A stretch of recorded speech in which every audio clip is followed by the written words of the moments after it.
So hello everyone, we are going to discuss about the cutaneous innervation of the pectoral region. So the skin of the pectoral region, it is supplied by the following cutaneous nerve. Now this can be divided into two categories. One, above the horizontal line drawn at the level of the sternal angle.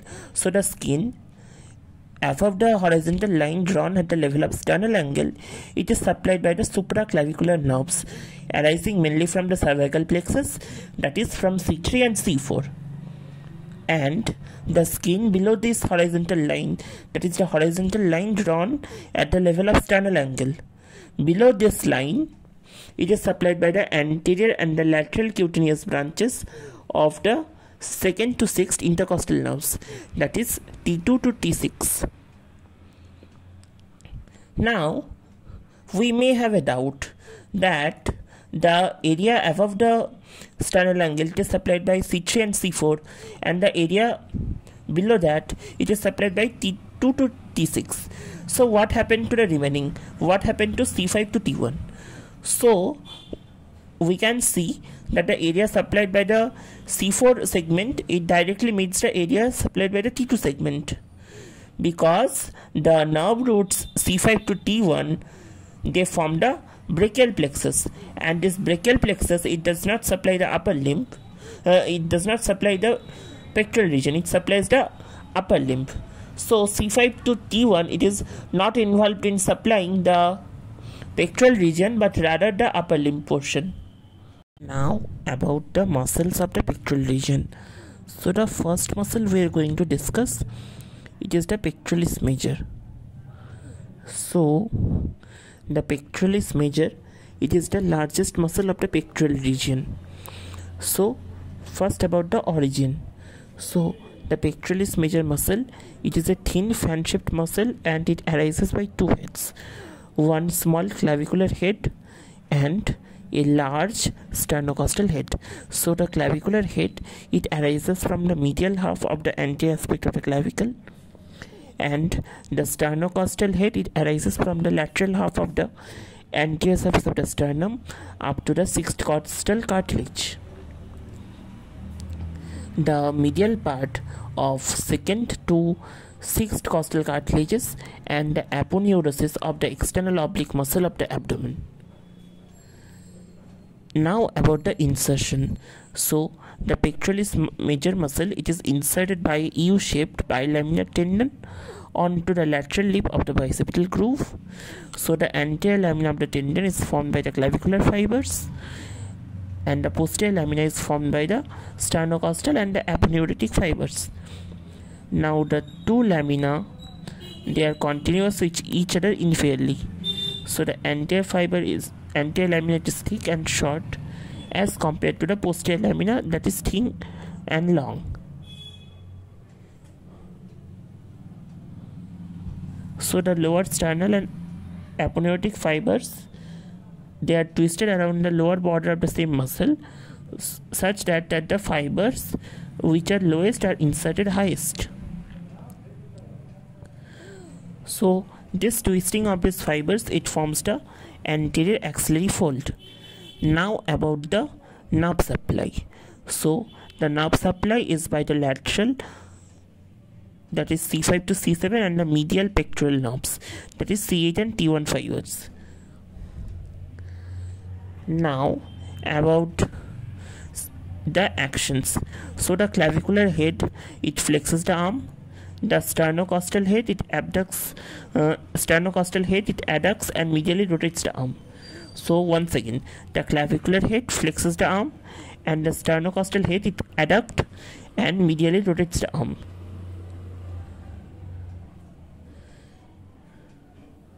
Now about some special points. So the Pectoralis Major and the Pectoralis Minor muscle, these are the only muscles of the upper limb which are supplied by all the 5 spinal segments that form the brachial plexus. Now about the congenital anomaly of the Pectoralis Major. So a part of the Pectoralis Major, usually the sternocostal part, it may be absent during birth. This causes weakness in adduction and the medial rotation of the arm. So now next we are going to discuss about the pectoralis minor. So pectoralis minor is a small triangular muscle that lies deep to the pectoralis major muscle. So the pectoralis minor arises from the third, fourth and fifth ribs near their costal cartilages, and it is inserted by a short, thick tendon into the medial border and upper surface of the coracoid process of the scapula. The nerve supply is by the medial and lateral pectoral nerves. Actions: it assists the serratus anterior muscle in drawing the scapula forward, that is protraction of the scapula. It depresses the point of the shoulder and acts as an accessory muscle of respiration. So now next we are going to discuss about the another muscle of the pectoral region known as the subclavius muscle. So the subclavius muscle is a small rounded muscle that lies horizontally and inferior to the clavicle. So first we discuss about the origin. So the subclavius muscle originates from the first rib at the costochondral junction, that is at the junction between the first rib and the first costal cartilage. And the subclavius, it is inserted into the subclavian groove on the inferior surface, that is on the inferior surface of the middle third of the clavicle there is a subclavian groove. The subclavius muscle, it is inserted in this groove. The nerve supply of the subclavius muscle, it is by the nerve to subclavius. It arises from the upper trunk of the brachial plexus. Now what are the actions? So the subclavius muscle stabilizes the clavicle by pulling it inferiorly and medially. So now some important points about the subclavius muscle.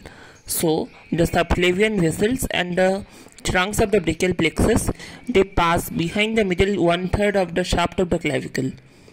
So it is separated from the clavicle by only a small muscle called the subclavius muscle. So as we know in the clavicle that the clavicle is the most common bone to be fractured. So rarely the subclavian vessels are torn by fragments of the fractured clavicle, and this may lead to death. Now next muscle is serratus anterior. So the serratus anterior, it is a broad sheet of muscle that clots the side wall of the thorax. So we can say that the serratus anterior, it is not a muscle of the pectoral region, but for convenience it is always described with the muscles of the pectoral region, but actually it is a muscle of the thorax. So now the origin of the serratus anterior. So serratus anterior originates by a series of 8 digitations from the 8 upper ribs. First digitation arises from the first and second ribs, whereas all other digitations, they arise from their corresponding ribs. Now the insertion. So the serratus anterior is inserted into the costal surface of the scapula. Along its medial border, the first 2 digitations are inserted into the superior angle, next 2 digitations into the medial border, and the lower 4 to 5 digitations into the inferior angle of the scapula. Now the nerve supply of the serratus anterior. So it is supplied by the long thoracic nerve or nerve to serratus anterior. Nerve root value is C5 to C7. Now what are the actions? It acts as a powerful protractor of the scapula. It pulls the scapula forward around the chest wall for pushing and punching movements. So these movements are generally required during boxing. So this muscle is also known as boxer's muscle. Second is, it keeps the medial border of the scapula in contact with the chest wall, and the lower 4 or 5 digitations along with the trapezius, it rotates the scapula laterally, and it helps in the overhead abduction of the arm. Now some clinical points, that is paralysis of the serratus anterior. So if there is any injury to the long thoracic nerve by stab injury, or in females generally during the removal of the breast cancer, this may damage the long thoracic nerve and cause paralysis of the serratus anterior muscle, and hence the protraction of the scapula is weakened and the inferior angle and the medial border of the scapula becomes prominent. Hence, when the patient pushes his hands against the wall, this produces a clinical condition called winging of scapula. Now we discuss about the fascia of the pectoral region. The first fascia to be discussed is the pectoral fascia. Now, the pectoral fascia, it is the deep fascia covering the anterior aspect of the pectoralis major muscle. It is thin and it is anchored firmly to the muscle by numerous fasciculi. So, now about the extent of the pectoralis fascia. So, superiorly it is attached to the clavicle. Inferiorly it is continuous with the fascia of the anterior abdominal wall. Superolaterally it passes over the deltopectoral group to become continuous with the fascia covering the deltoid muscle. And inferiolaterally it curves round the inferiolateral border of the pectoralis major to become continuous with the axillary fascia. Now the clavipectoral fascia. Clavipectoral fascia, it is a strong fascial sheet deep to the clavicular head of the pectoralis major muscle. Thus it fills the space between the clavicle and the pectoralis minor muscle. So, what is the extent of the clavipectoral fascia? Vertically it extends down from the clavicle above to the axillary fascia below. So, the upper part, it splits into two layers to enclose the subclavius muscle. The posterior lamina, it becomes continuous with the investing layer of the deep cervical fossa and gets fused with the axillary sheet. Anterior lamina, it is attached to the clavicle. Now the lower part, it splits to enclose the pectoralis minor muscle. Below this, the fascia extends down as the suspensory ligament of the axilla. It is attached to the dome of the axillary fascia. The suspensory ligament, it keeps the dome of the axillary fascia pulled up. Thus it maintains the concavity of the axilla. Medially, the clavipectoral fascia is attached to the first rib and the costoclavicular ligament, and it blends with the external intercostal membrane of the upper two intercostal spaces. Laterally, the clavipectoral fascia is attached to the coracoid process and it blends with the coracoclavicular ligament. The upper part of the fascia extending from the first rib near the costochondral junction to the coracoid process, it is also known as costocoracoid ligament. So, we can see that the clavipectoral fascia encloses two muscles, that is subclavius and the pectoralis minor. Now structures piercing the clavipectoral fascia. So, these are the lateral pectoral nerve.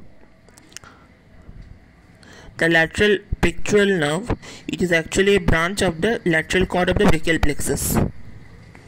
Then we have the thoracoacromial artery. The thoracoacromial artery, it is a branch of the second part of the axillary artery.